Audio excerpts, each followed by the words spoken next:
back, everybody, to Voyages of Self-Discovery. Earl at thelogbook.com here. And today we're going to open up, finally, because I've had this for quite a while and hadn't taken it out of the box. If you're wondering why, I'm going to refer you to the previous video about thinking outside the boxes. I had not really a moving crisis, but a being told I was going to be moving crisis that turned out to be kind of a vaporware event, which I'm grateful for. But I did accumulate a few things during that year that were, there was sort of a limited window to get them, or it was a limited edition or something. And as soon as they landed on my doorstep, the box they came in promptly joined the stack of boxes behind me. So today, finally coming out of the box from 2023, is the 14th Doctor's sonic screwdriver. Now,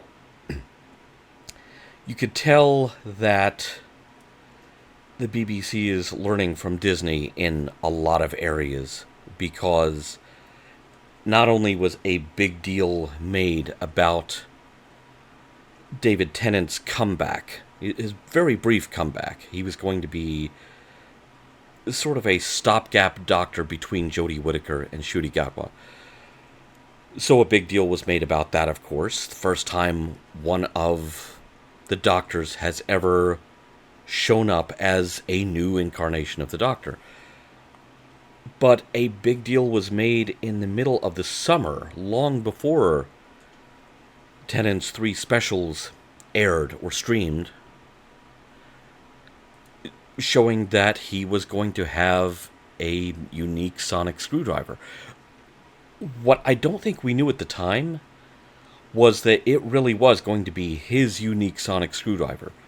The second David Tennant Doctor shows up in 3 whole specials. Those are the only places this version of the Sonic gets used. Now, this was also an online exclusive, and I'm not sure if you can see that text close to the bottom of the box. It says online exclusive. This is something that Character Options has been doing, where you have to order it directly from their website, which is great because they have been using this ability to put characters out there in the world that are perhaps not going to be in wide demand. They're not going to wind up in the B&M stores like a lot of character product does. They're not going to wind up in Tesco. But for those of us in the States, you really have only one shipping option, which is express airmail. And the cost of doing business on these online exclusives for American fans is you're basically paying for the thing twice. I wish they could, put it on the boat. I could wait 3 weeks for it. I used to order DVDs from Network all the time. And I order things occasionally on eBay from sellers in the UK. I'm accustomed to a 2 or 3 week wait. I don't need it tomorrow. I don't need it next week. I'm from that old fading generation that used to place what you called mail orders. And you could be waiting 4 to 6 weeks for delivery. Everything now has to be instant. We want it now. We want instant gratification. The fact that this has sat in a box for the better part of a year shows you that I am perfectly on board with delaying gratification. But let's actually get it out of the box and wait no more. Now, this being an online exclusive, there's really not a lot of security. This was not something that was going to be in a store. So there are really only two little clear rubber bands, basically to hold it in place. And it has several modes which are immediately available. There are batteries in the thing when it ships. And as you can see there, Mercutio is going to help by being the first thing that the sonic screwdriver sonics. It does open up like the real prop. The difference between the online exclusive and the general retail version is the online exclusive has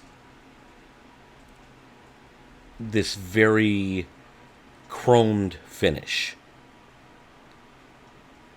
It's very shiny. And there are a few prototypes of older model sonic screwdrivers out there indicating that character has flirted with the possibility of doing this chrome-like finish on some of the existing sonic screwdrivers.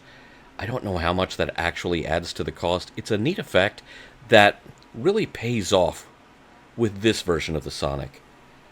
But here's the thing. If I hadn't gotten in on the shiny one, I would have been perfectly okay with the general retail.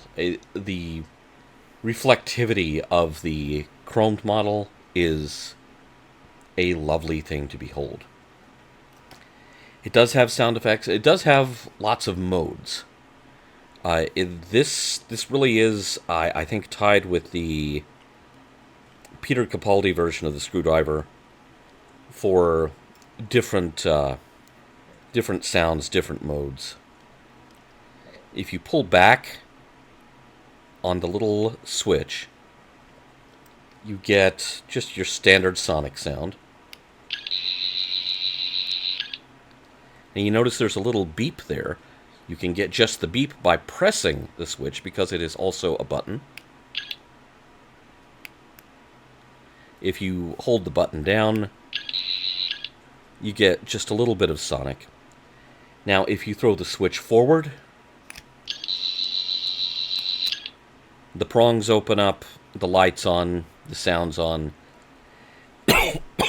Excuse me. Now, in the... Oh, good. Narissa's going to check it out for us. That's... my cats are very, very helpful with product demos here.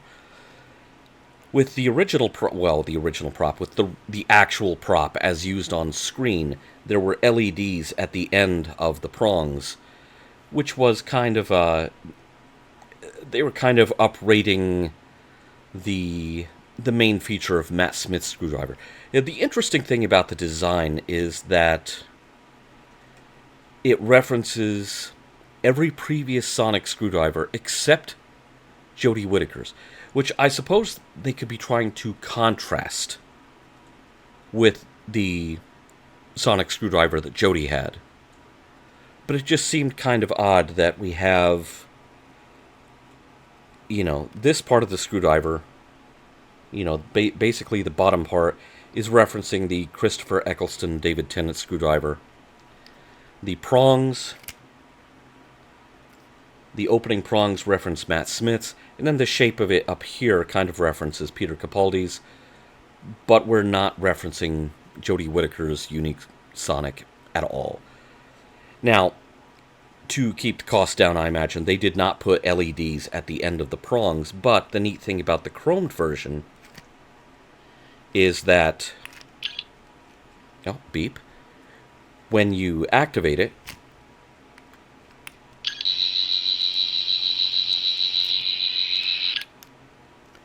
the reflective, the chrome effect that has been applied to the plastic catches the LEDs that are built into the base, or not, really the base of the exposed area, and they reflect it outward through the prongs, so the whole thing lights up. It's really kind of a neat effect that's very well thought out in terms of keeping the cost down, but making it appear as close to the same as the prop on screen. There's a rotating section at the bottom. That's kind of neat. Doesn't really affect anything, doesn't affect the sound. So, there you have it. A sonic screwdriver that appeared in 3 whole hours of television. Well, Although, to be fair, I mean, character has also given us the Eighth Doctor's sonic screwdriver, which showed up in 90 minutes of TV, if even that, because most of the time it was spent in a paper bag because it was inherited from the Seventh Doctor. But I'm very interested to see what they do with the 15th Doctor sonic screwdriver, which is a very different shape. We started out with, back in the 60s with the Second Doctor, basically the sonic was a pen light. And it evolved into a thing that was held up with an element that you directed toward whatever you wanted it to affect. And then we got back to the new series, and it's a glorified pen light again. To the point that this was even lampshaded in the 50th anniversary special. That the 10th and 11th Doctors were pointing their sonic screwdrivers at their adversaries like they're water pistols. There was a conscious decision made with the 15th Doctor screwdriver, perhaps with that comment in mind from Stephen Moffat's 50th anniversary script, to make it look more like a tool and less like a weapon. And so the 15th Doctor screwdriver is tricorder-esque, if I can invent a word on the spot. It is something with lights, with buttons, and it's flat, and it's got formed curves, and there's basically no way to look at it and think, okay, this thing is going to kill me. Whereas, you wind up with something pointed at you like this, okay, maybe you might think, okay, is that a weapon of some sort? And this was a conscious decision that apparently was reached between Ncuti Gatwa and Russell T Davies. So I'm very excited to see what we get for the 15th Doctor sonic screwdriver. See how elaborate they get with that, if it's elaborate at all. Of course, I'm excited for character options now that we are, as I record this, we are right between parts 1 and 2 of Ncuti's first season finale as the Doctor. Okay, guys, ready for the action figures. Roll them out.